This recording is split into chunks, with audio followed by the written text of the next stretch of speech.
Today I'm asking that question that often gets asked: can general aviation actually be used for business? Can it be used in the real world? Now, obviously, some people who watch this regularly know that I do use my aircraft a lot for work. It gets used a hell of a lot, and on the whole, there's very few times I've ever had to cancel or I've got delayed or anything like that.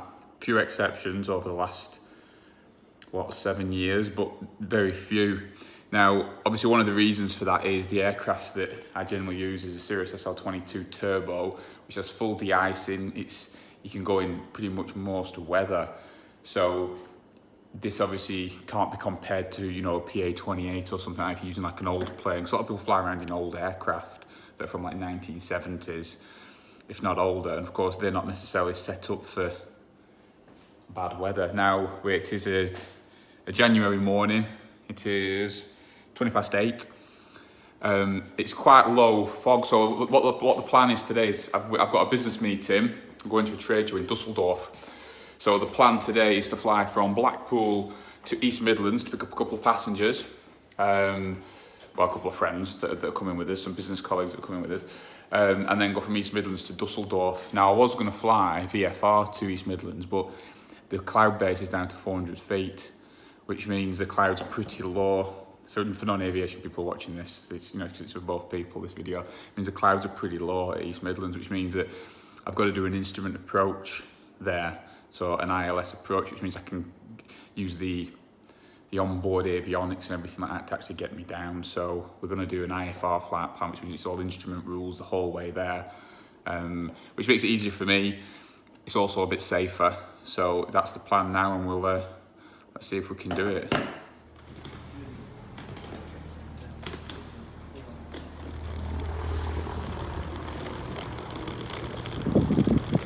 Line up on runway 10. The Bell 49 helicopter you can see ahead is going to be routing southbound, and then on to Wharton.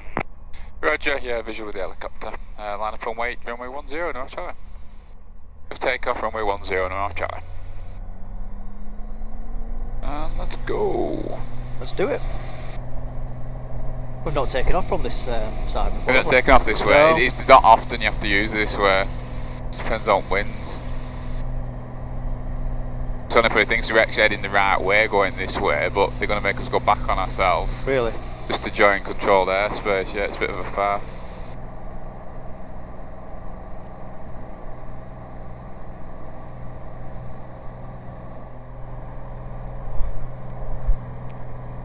Reach 559 is 155 on the heading now, thanks. Tower 15 Echo, thank you for your help. Climb flight level 190, 55 Delta 4. United 80, climb flight level 1. The weather obviously down there is pretty glum, innit? It's low cloud, it's not very nice. Up here, as you can see, it is very sunny, to the point where you can barely see, man. And we're just heading to East Midlands now to pick up our passengers, colleagues, friends, whatever you want to call them. And the plan is, the point of my video today, this is Paul, by the way, he's going to be my cameraman. Over 9 off Charlie, you can resume our navigation for a 10-mile final runway 09 at East. Roger on navigation to East Midlands, that's right.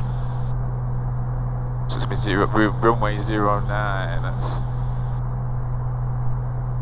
Yeah, so the plan today, which is what this video is to show how you can use a private plane for business and for actually using it for getting places. So obviously me and you've been in it quite a few times and gone places, so that's the point of the video today. Just to show that you can actually use it. Because most people think you can't actually use a general aviation aircraft for business because of the reliability of it if the weather's bad. But obviously this plane's a bit different. I can't even see the camera, the sun's that bad. I maybe will have to film this later because it is really bad to see. But anyway, we're going to go East Midlands and then we're going to land, pick some people up, and then we're going to set off to Düsseldorf, which hopefully gives me some better time for filming. Yeah, so she said we can position for a 10-mile final for 09, so we're routing directly to the airport now. So we know it's going to be runway 09, so we can do on here loading 09. Roger, 120 degrees, and once established, descend on the glide path now, Chad.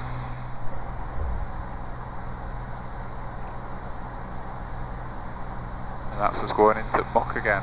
What a nice day up there. Yeah.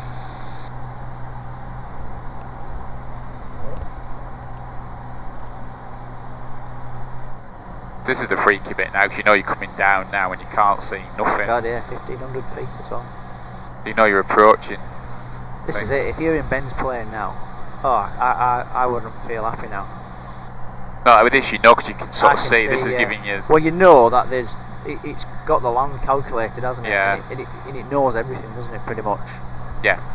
It knows where we are. It's going to start shouting at us if we get too low. It is low though, isn't it? It's cloud. Yeah.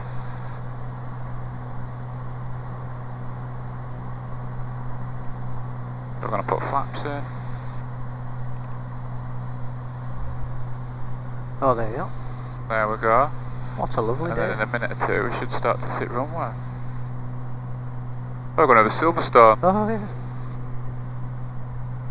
And there we go, you can sit lights at runway in front. Oh yeah. I didn't realise 500. Silverstone was so close.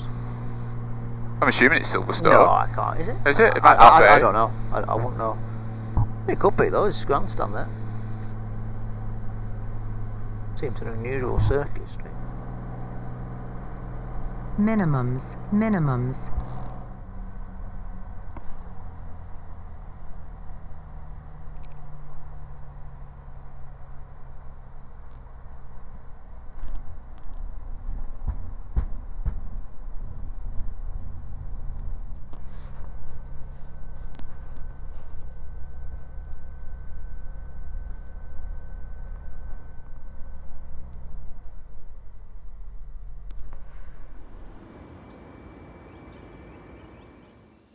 Paul's being brave and having a coffee. Second one of the day. Oh no, is it? Yeah. No toilets on board. We had a panic there. We thought Paul, this Paul, not that Paul, had forgot his passport. Yeah, but yeah, I can assure you it is here. He's got it. Safe. Yeah, because I mean, some countries. I mean, you always got to have your passport. Always got to have your passport. Obviously, if you're going to another country, but some countries don't check. But Germany do check. Well, they're German. The German, so they do genuinely do. They will ask you for your passport and they want to see it, whereas some countries don't always check. But you should. But you've always got to have your passport with you, obviously, if you're going to another country. So we're just waiting for the plane to be fueled up. They're going to put some fuel in it, so everyone's just getting a coffee and stuff, and then we shall go. 240 Echo request taxi. We've got the latest QNH 1006. And airspeed is alive. Temps and pressures are in the green. Passing altitude. Passing 3,000 feet at 1006 Alpha Charlie. November 9 Alpha Charlie, roger. Tower tax 613. Copy QNH 1006. Requesting. Nothing. 40 Echo, roger. Hope position, just awaiting release, slower aircraft. So we've departed East Midlands and we're currently flying, we're just going over the water now, heading into maybe Netherlands, and then we're going into Germany at flight level 90. There was a bit of a cock-up in that, obviously like I said today, the weather wasn't that great, so we had to file an IFR flight plan to leave East Midlands, which, even though they wouldn't let us go, we aren't one of those, so we have to go a little bit zigzaggy. But so far, so good. All good, yeah, not bad. Yeah, all okay. That's awesome. It's just done what we needed to. So actually, what I was just saying about that we had to change our route, it's just given us pretty much a direct route to where we need to go, which is pretty awesome actually. I'll just show you. So you can see now the route we've got is literally much a straight line, so much so you can actually even see the curvature of the earth on the actual on the line, which is perfect. Started on my own and now we've got nearly 100 staff. And it's amazing, haven't you really? Sadly I've not got my plane yet though, so... I think you'll be well, I think you're working on it. You're going about doing flying lessons, aren't you? Depends how many pens you buy. You could help, yeah, you could help quite it's kind of fun, you know? Yeah, that's about a lot of pens. But yeah, no, you know business is doing amazing, isn't it? Yeah, and then we took the bold step to open up in America this year, and that's kind of exciting, stressful, exciting, yeah, everything. And a lot of your business, which is something I always talk about on here, is a lot of businesses be like paid advertising. You pay a lot of money on massive. And then I think you spoke about this before, that if you don't pay, I mean, if you didn't pay for quick advertising and for Facebook and stuff, you would be nowhere near where you are. No. But so many people don't. They just don't pay. They expect to set up an online business, an online shop. I'll have your website. Do things properly. Don't, it's like business. Don't cut corners. Yeah. Treat your staff right. Treat your website right. A lot of this stuff is common sense. This is the funny thing. It's like when you talk about how to advertise on Facebook or on Google or anything, It is fundamentally common sense. It's just common sense how you treat people in real life, but for some reason, as soon as you're talking about online, it goes out of people's heads. People think, oh well, if it's online, I can just copy and paste this message to everyone that I meet. On Facebook, I can just copy and paste this message. On LinkedIn, I can copy and paste this message, and people are going to respond to it. It's kind of like, would that work? I mean, I use the analogy like, if you're on a night out, if you're out on the pull, back before you were, with Jen and stuff, if you're out on the pull, you would not go up to people in the pub and say, hi, would you consider marrying me? I'm very good, I'm da-da-da-da, because you look like a nutter. Yet on LinkedIn, people just copy and paste the message and send it to people. Would you consider my promotional pen? Would you consider my promotional pen? It doesn't work. You've got to start by saying, hello, or hi, I've looked at your website, what you're selling looks great. And if you just want to compliment, they can't help but come back to you either. If I commented on your website, if I send you a message saying, hi Paul, just want to say, your website is awesome. You've got to come back with something. Because if I say that you're looking very smart today, Paul, you've got to say thank you. Unless you're a proper arse, you're going to come back and say, oh cheers, and you start that conversation. And again, it's common sense, but so many people don't do it. They just also, sell. And also going down to, if you've got a business, you haven't got the budget to have an SEO company, or even sometimes time, and you can always find time if you've got your own business anyways, we'll know, is that time, if you have got a social media presence, make sure you update it, because the worst thing is checking someone out, and people do, as we know, and you haven't updated since 2000. You could be the greatest company in the world, but well, it looks like you're dead, doesn't it? It's like you look at companies and that, you go and check them on Twitter or on Facebook, and they've not posted anything for a year. It instantly is a turn off, isn't it? Well, I personally don't. Directly, I don't think we personally get a direct return off Twitter, but how many customers check our feeds and know that we're active, and you do get a it's indirect, isn't it? It's indirect. I mean, it's again common sense. It's indirect. The more you're putting out there, common sense will tell you that you're benefiting from it. It's like me doing these vlogs. Yeah, I do these vlogs. Charlie, contact Amsterdam 125.750. Bye bye. 750. Hang on. 125.750. I'll try. Thanks. Got to speak to Amsterdam now. There's no point always ruining the conversation midway through, does it? Flight level 1. Tulip, as I say. Yeah. Amsterdam, November 949 Alpha Charlie, flight level 90, routing to Bravo Oscar Tango. November 949 Alpha Charlie, maintain level 90 and continue to Bravo Oscar Tango. Maintain 90 and continue to Bravo Oscar Tango. Now, try, thanks. Before we were rudely interrupted by the Dutch. Yep. You don't go onto those websites, or people come away from websites when there's no posting. No. No one's posted for 18 months. You just go, oh, well, they're not there. I think it's probably as low as 3 months. Yeah, well, it's credibility, and what they reckon is that business has changed, didn't it? So if you go back, originally you had companies like Coca-Cola, where Coca-Cola was the company, it was the product, and that's all you knew about Coca-Cola. That's all any of us know about Coca-Cola. It's just Coca-Cola. Then you had product. The next evolution of that was McDonald's, where you knew about the company McDonald's, and you knew about the products like Big Mac, chicken nuggets, and you knew about the two things. Then the third evolution of that, which is what we're in now, which was like Apple and Facebook and Google and stuff, where you know that it's Apple, they make the iPhone, and it's Steve Jobs who set it up. Facebook, you know what I mean? Mark Zuckerberg, you know the people behind it. You actually know the people behind it, and you buy into them or you don't buy into them. And that's where we are moving to now. And that's why doing vlogs and doing content as a CEO or a business owner is important, because people do buy into you. Well, I mean, I can relate to that in a certain way. I'm not that camera like Antony. He likes obviously being on film quite a lot. I don't say I like being on film. He has got a camera face, so yeah. No, a perfect face for radio. I should be doing podcasts. But I mean, you know what I mean? It's just a natural evolution of it, and I think you should. You should probably be doing it. In fairness, you should. I should be, but quite a busy person like yourself, but I don't really find time. Yeah, but these days on social media, it doesn't take that much time to do stuff, does it? No, true. And you're quite an interesting character. So you're going to Vegas, aren't you? Yeah, going for a trade show. Yeah. Yes, you're going to Vegas. So we're going to Düsseldorf now, which would be interesting. Yeah. Because you could show you could put on that you're going to Düsseldorf looking at products, which is exactly what I'm doing. But not only that, when you go to Vegas, that is genuinely of interest to people. Well, I might do that. Might be start anything. Should do episode 1. We could link to it. We could link to it below. But also, or should we say that?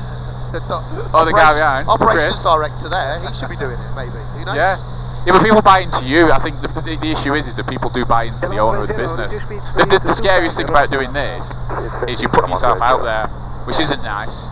It isn't nice. You put yourself out there, but people buy into you, don't you? Which is what people have done with EKM. Yeah, well, we know we have to do it. I mean, I've used some terminology that Paul didn't like originally, which I've said basically we're a faceless business. Yeah. Which is what we are. Right. And that's what you came used to be. What we're trying to build a story, and we're trying to build the brand around that. So we will go out to customers now. That's kind of coming up. We've got some big names on the books, and we need to get in front of them. Yeah. They need to know us. Things like this, we need to be doing it. Yeah, we've you got do. But at the same being a time, faceless company don't work anymore. At the same time, you know.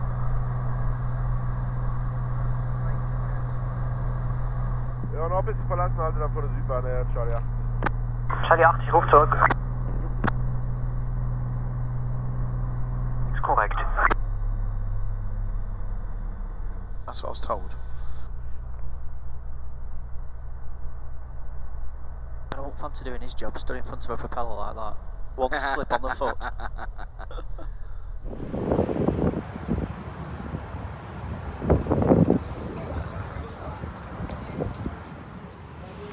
Arrived at a cold Germany. Parked up over there, so now we're going in terminals.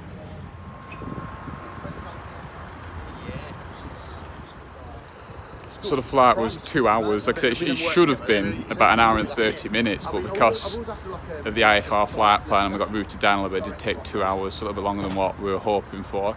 But other than that, everything's gone alright. I think we're running about. We got in about 30 minutes late, so we're running about an hour behind schedule with everything combined, really. 30 minutes late setting off, and then 30 minutes add on with that, so about an hour behind schedule. But so far, so good, and it's obviously nice and easy doing this. You just sat there, basically. This is the hotel, isn't it? Is it right? I'll put it forward, right? Okay. Yeah, it's an hour forward. Yeah, so it's in 25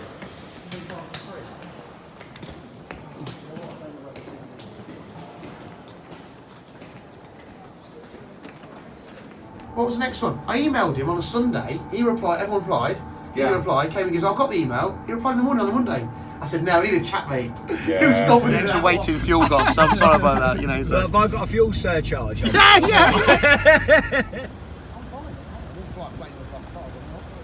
So we've come into town now. Behind me is a city pissoir, which I assume is a toilet. So if we come to Old Town, which Paul advises us it is quite old. We've just been. What did we do when we got back from the show? We went to the spa. Naked spa? Sat with them naked men. Yeah, which is always weird, and I don't know if it's a British thing, but it is always weird. And it's probably us. It's probably the British. But whenever you're in Germany and you go to like a spa, like a sauna or a steam room, you start walking. Everyone like is. When you go to Everyone is naked. Everyone's got 3 legs. Men and women in the same spa, which is always a bit bizarre, and they don't actually like you going in with even swimming shorts on and stuff. I mean, we did. We took a good few minutes to pluck up the courage to go in there. Free entry in that one. I know that bit of German. We need to find out where The night we had a few drinks, and so I didn't manage to film the end of the video, as you can imagine. Using general aviation to get to Germany worked out really well. Generally does for us. Like I say, I appreciate that you need a well-equipped aircraft to do it. And although we didn't really encounter any icing or anything on this trip, there was obviously a lot of low weather going into East Midlands and things like that. So you would want to be well-equipped and obviously well up on your hours and things like that. Like you have a decent bit of experience, because obviously it can be quite scary. You know, for non-pilots who are watching this, it can be quite scary and intimidating. And if you get yourself confused and stuff, you can crash the aircraft, because once you go into that cloud, you don't know what up, down, left, right is. You can't sense it. You've got to use the instruments on the aircraft, which is why it is a big deal. And it is a big deal when the weather's not good. But yeah, all in all, a good trip. It worked out well for us. We got to Düsseldorf fine, all on time, and I think we got there a lot quicker and easier than we would have done on any other method of transport. I mean, you wouldn't have got there that quick on Ryanair or any other commercial airliner, because obviously you'd have to be at the airport at least an hour before. It'd obviously be trying to work around getting flights that fit the time. You know, this all ran on our own time. we were able to delay the aircraft. We were able to set off when we wanted to set off, and come and go when we wanted to. We're not. Our clock isn't ruled by anybody else. So yeah, all in all, a really good trip. If you enjoy watching these videos, please like, comment, share, and subscribe. I hope there was a decent mix of both aviation and also business in this one, which I think there was. But yeah, please comment below and let me know what you think. Thank you. Right.